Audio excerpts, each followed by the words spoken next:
شغله موجود على كل سفرة في مصر ومفيش عروسة بتتجوز من غيره، وأبوه صاحب تمثال طلعت حرب الشهير في وسط البلد، وبعد ما كان هيفلس دلوقتي بيصدر لأكتر من 90 دولة، يعني ملك الصيني في مصر. في إيه حكاية فتحي محمود إمبراطور البورسلين؟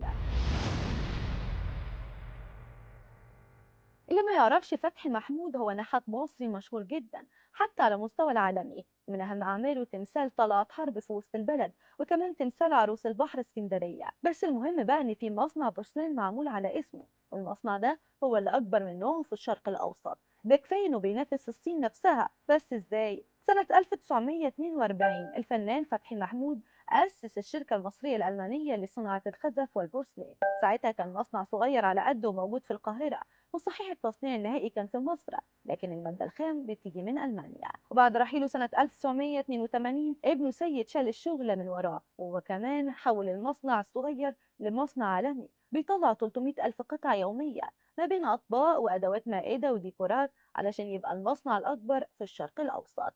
بس عمرك سألت نفسك ليه النوع ده من الأطباق مشهور باسم الأطباق الصيني؟ إجابة السؤال ده بالذات كانت هتضيع مصنع فتحي محمود للأبد.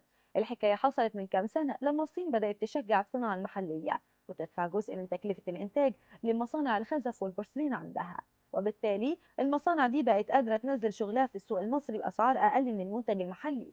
يعني من الآخر غرقوا السوق وضربوا الشغل المصري. وطبعا الزبون لما بيجي يشتري هيشوف فين الأرخص وياخده، فتقل مبيعات مصنع فتحي محمود وتزيد خسايره لغاية ما خلاص كان على وشك الإفلاس.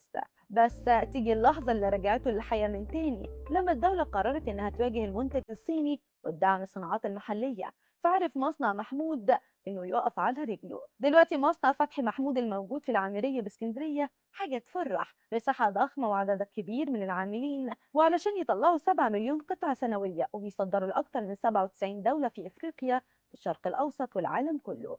الأغرب إن شغال عندهم 85 روبوت بيشاركوا في مراحل الإنتاج وتشكيل الأطباق، وده يعتبر أكبر عدد موجود في مصنع بورسلان على مستوى الشرق الأوسط.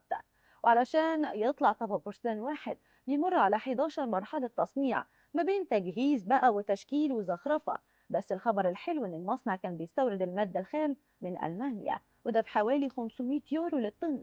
لكن مع أزمة الدولار الأخيرة وصعوبة الاستيراد أو زيادة الطلب على المنتج المحلي، مصنع فتحي محمود ده اتوصل لطريقة جديدة لصناعة المادة الخام في مصر، أغلبها من مكونات محلية وحوالي 30% خامات مستوردة. وده طبعا قلل التكلفة عليه جامد.